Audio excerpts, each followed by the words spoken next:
உறவுகளுக்கு வணக்கம். தமிழகத்துல மிகப்பெரிய மாற்றம் நடந்துட்டு இருக்கு. ரொம்ப பெரிய மாற்றம். சினிமா காட்சிகளுக்கு 5 காட்சிகளுக்கு அனுமதி வழங்கப்படுது. உத்தரவாதம் அளிச்ச விவசாயிகள் கடன் தள்ளுபடியில பகுதி அளவு மட்டும்தான் தள்ளுபடி பண்ண முடியும்னு சொல்றாங்க. எதிர்கட்சிகளுக்கும் மக்கள் வாக்களிச்சாங்க. ஆனா தமிழ்நாட்டுல நான் எதிர்கட்சியை இருக்க விட மாட்டேன், எல்லா கட்சியும் அழிச்சிருவேன் அப்படின்ற ஒரு எண்ணோட்டத்தோடு இன்னைக்கு தமிழக வெற்றி கழகம் செயல்பட்டு இருக்கு. ஒவ்வொரு விஷயமா பார்ப்போம். முதல்ல தமிழக மக்கள் உங்ககிட்ட இருந்து பாதுகாப்பை மட்டும்தான் எதிர்பார்த்தாங்க. அதாவது எங்க வீட்டு பெண்களுக்கும் எங்க வீட்டு குழந்தைகளுக்கோ பாதுகாப்பு, போதையில்லா தமிழகம் வேணும். ஆனா இன்னைக்கு தமிழ்நாட்டுல என்ன நடந்துட்டு இருக்குன்றது மக்கள் நீங்க எல்லாருக்குமே நல்லா தெரியும். அந்த விஷயத்துல இன்றைய அரசு தவறிவிட்டது. ஆனா அதை சமாளிக்கிறதுக்கு இன்னைக்கு என்ன பண்ணிட்டு இருக்காங்க அப்படின்னா, தமிழ்நாட்டுல இதுக்கப்புறம் வெளியிடப்படுகிற புதுப்படங்கள், திரைப்படங்களுக்கு முதல் 7 நாட்களுக்கு 5 காட்சிகளுக்கு அனுமதி. எவ்வளவு பெரிய ஒரு மாற்றம் பாருங்களேன். மக்கள் அத்தனை பேரும் பூரிச்சு போயிடுவாங்க, ரொம்ப சந்தோஷப்படுவாங்க. எவ்வளவு ஒரு வாய்ப்பு. மக்கள் அப்படியே இந்த மாதிரி ஒரு அரசியல் மாற்றத்தை மக்கள் எதிர்பார்க்கவே இல்லை. இத எப்படி கொண்டாட போறாங்க, என்ன மாதிரி அளவுல திக்குமுக்காட போறாங்கன்றத நினைக்கும் போதே மக்கள், தமிழக மக்கள் அத்தனை பேருக்குமே புல்லரிக்கும். என்ன ஒரு மாற்றம் பாருங்களேன். செம்ம மாற்றம் இல்ல? வாழ்த்துக்கள். இத பார்க்கும்போது ரோமாபுரி அரசு தான் இந்த மாற்றத்தை பார்க்கும்போது நமக்கு ஞாபகம் வருது. இது என்ன ரோமாபுரி அரசுன்னு கேட்டீங்கன்னா, ரோம் நகர்ல மக்கள் விரும்பாத ஒரு மன்னர் ஆட்சியில அமர்த்தப்படுறார். அந்த மன்னர் ஆட்சியில சட்டம் ஒழுங்குன்றது சந்து சிரிக்குது, மக்களுக்கு பாதுகாப்பற்ற ஒரு சூழல் நிலவுது. எதிரி நாட்டுகள் ரோம் நகர் மீது படையெடுக்க நிறைய வாய்ப்பு இருக்கு. இத பத்திலாம் மக்களுக்கு தெரிஞ்சுக்க கூடாது அப்படின்னு அந்த மன்னரும் அந்த மந்திரி சபையும் நினைச்சாங்க. அதுக்கு அந்த மன்னரும் அந்த மந்திரி சபையும் திட்டமிட்ட ஒரு செயல் என்ன தெரியுமா? ரோம் நகர்ல பல்வேறு கலை நிகழ்ச்சிகளுக்கு ஏற்பாடு நடத்தினாங்க. பல்வேறு சூதாட்டங்களை ஊக்கப்படுத்தினாங்க. மது அதிக அளவுல அந்த ரோம் நகர்ல விற்பனை செய்யப்பட்டது. இது இல்லாம உலக புகழ் பெற்ற ஒரு அருங்காட்சியகமா இன்னைக்கு திகழ்ந்துட்டு இருக்கிற ரோம்ல பல்வேறு வகையான மனித உயிர்களை பணைய வைத்து பந்தயங்கள் நடத்தப்பட்டன. இதன் மூலம் என்ன நடந்துச்சுன்னா, ரோம் நகர்ல மக்கள் எதை பத்தியுமே கவலைப்படாம அவங்க ஒரு தனி உலகத்துல வாழ்ந்துட்டு இருந்தாங்க. ஒரு நாள் அந்த ரோம் பேரரசு அழிந்தது.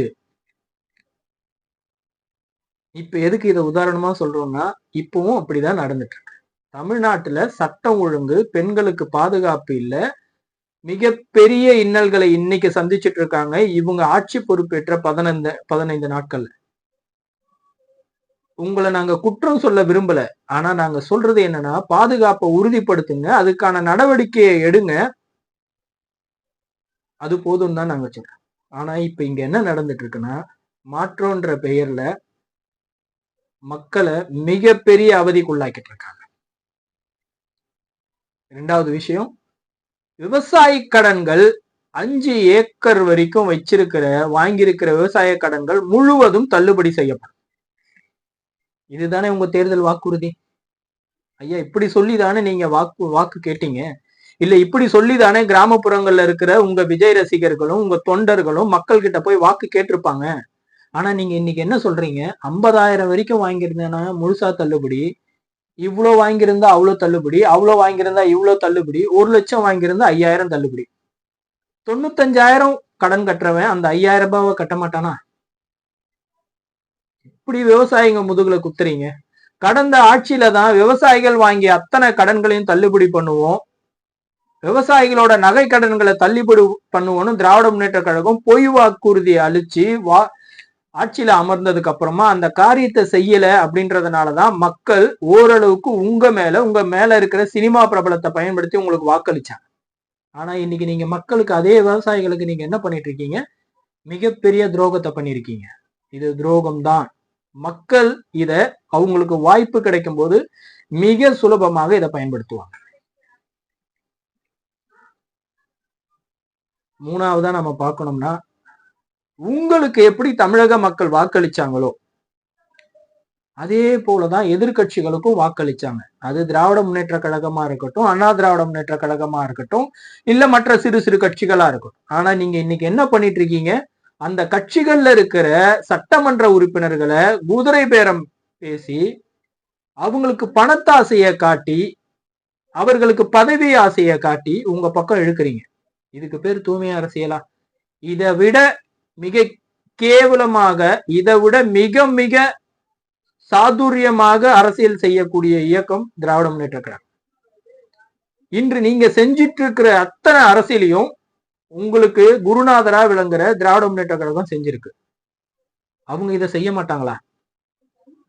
மக்கள் உங்ககிட்ட தான் மாற்றத்தை எதிர்பார்த்தாங்க. அது மக்களுக்கான பாதுகாப்பு, அவங்களுக்கான அரசியல் உரிமைகள் கிடைக்கும் அப்படின்னு சொல்லிட்டு. ஆனா இன்னைக்கு நீங்க என்ன பண்ணிட்டு இருக்கீங்கன்னா, திராவிட முன்னேற்ற கழகத்தையே மிஞ்சக்கூடிய அளவுக்கு உங்களோட சாதனைகளை பண்ணிட்டு இருக்கீங்க. அப்படி எம்எல்ஏக்களை விலை கொடுத்து வாங்கி உங்க ஆட்சியை நீங்க நிலைநாட்டணும் அப்படின்றதுல என்ன இருக்கு? நேற்று உங்களோட அமைச்சர் சிடிஆர் நிர்மல்குமார் பத்திரிகையாளர் சந்திப்பின் போது சொல்றாரு, இப்ப தேர்தல் நடந்தா கூட நாங்க 200 தொகுதியை ஜெயிப்போம் அப்படின்னு சொல்லி. அந்த அளவுக்கு உங்களுக்கு நம்பிக்கை இருக்குன்னா இன்னைக்கே ஆட்சியை கழிச்சிட்டு நீங்க தேர்தலை சந்திக்கலாம் இல்லையா? மக்கள் உங்களுக்கு பெருவாரியா வாக்களிப்பாங்கன்றதுதான் அன்னைக்கும் நாங்க சொன்னோம், இன்னைக்கும் நாங்க சொன்னோம். ஒரு சில மக்கள் ஓரளவுக்கு நம்பிக்கை இருந்துதான் உங்களுக்கு வாக்களிச்சாங்க, அதுக்கே நீங்க 107 தொகுதிகளை ஜெயிச்சீங்க அப்படின்னா, இவங்களுக்கு வாக்களிச்சா கண்டிப்பா ஆட்சி அமைப்பாங்கன்னு மக்களுக்கு நம்பிக்கை இருந்ததுன்னா திரும்பவும் உங்களுக்கு வாக்களிப்பாங்க. நீங்க 234 தொகுதியில கூட ஜெயிச்சு நீங்க ஆட்சி அமைக்கலாம் பெரும்பான்மையோட. ஆனா இன்னைக்கு நீங்க என்ன பண்ணிட்டு இருக்கீங்க? இந்த மாதிரி ஒரு கேவலமான அரசியல் தேவையா? இத பண்றதுக்கு தானங்க திராவிட முன்னேற்ற கழகம் இருந்தது. ஆனா அவங்க கூடமே கடந்த ஆட்சியில ஆட்சி முடிய போற வெறும் 2 மாசம் 1 மாசத்துலதான் இந்த மாதிரி செயலை செஞ்சாங்க. ஆனா இன்னைக்கு நீங்க என்ன பண்ணிட்டு இருக்கீங்க? எதிர்கட்சிய ஒட்டு மொத்தமா கபலீகரம் செஞ்சுட்டு இருக்கீங்க. மக்கள் இத பார்த்துக்கிட்டு இருப்பாங்க. மக்கள் இதுக்கும் பாடம் புகட்டுவாங்க. மக்களை சர்வசாதாரணமா நினைச்சுக்காதீங்க. 75 வருஷம் பாரம்பரியமிக்க திராவிட முன்னேற்ற கழகத்தையும் 54 வருஷம் பாரம்பரியம் மிக்க அண்ணா திராவிட முன்னேற்ற கழகத்தையும் ஓரங்கட்டி உங்களுக்கு ஆட்சி பொறுப்பை கொடுத்த மக்கள் அடுத்த தேர்தலிலேயே உங்களையும் ஓரங்கட்டுவதற்கான வாய்ப்புகள் அதிகம். உங்களுக்கு வாக்களிச்ச மக்களை சர்வசாதாரணமா நினைச்சுக்காதீங்க. இது நீங்க இந்த தவறை தெரிஞ்சு செய்யறீங்களா தெரியாம செய்யறீங்களான்றது நமக்கு புரியல. ஆனா இது மிகப்பெரிய தவறு. மக்கள் மனசுல இது ஒரு பெரிய அழுத்தத்தை உண்டாக்கும், மிகப்பெரிய களங்கத்தை உங்களுக்கு உண்டாக்கும்.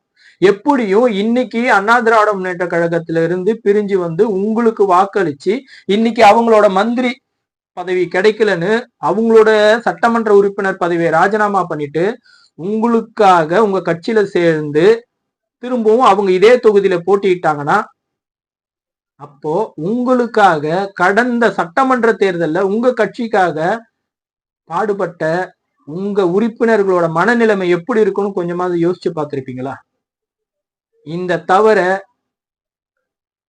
அண்ணா திராவிட முன்னேற்ற கழகமே செய்யல. அவங்களுக்கு ஒரு வாய்ப்பு கிடைச்சது ஆட்சி அமைக்கிறதுக்கு. ஆனா அவங்க அதுக்கு ஒத்துக்கல. அதோட தலைமை ஒத்துக்கல, அதோட சட்டமன்ற உறுப்பினர்கள் ஒத்துக்கல. ஆனா இன்னைக்கு நீங்க என்ன பண்ணிட்டு இருக்கீங்க? உங்களோட ஆட்சி கையில இருக்குன்றதுக்காக எவ்வளவு ஒரு பெருமைய, தமிழ்ல எப்படி சொல்றதுன்னா இந்த மாதிரி வார்த்தைகளை பயன்படுத்தவே கூடாதுன்னு நினைக்கிறோம். ஆனா இன்னைக்கு நீங்க அப்படி ஒரு செயலை செஞ்சுட்டு இருக்கீங்க. மக்கள் பார்த்துட்டு இருக்காங்க. இதுக்கும் பதில் சொல்லுவாங்க. பதில் மிக விரைவில் வரும். நன்றி.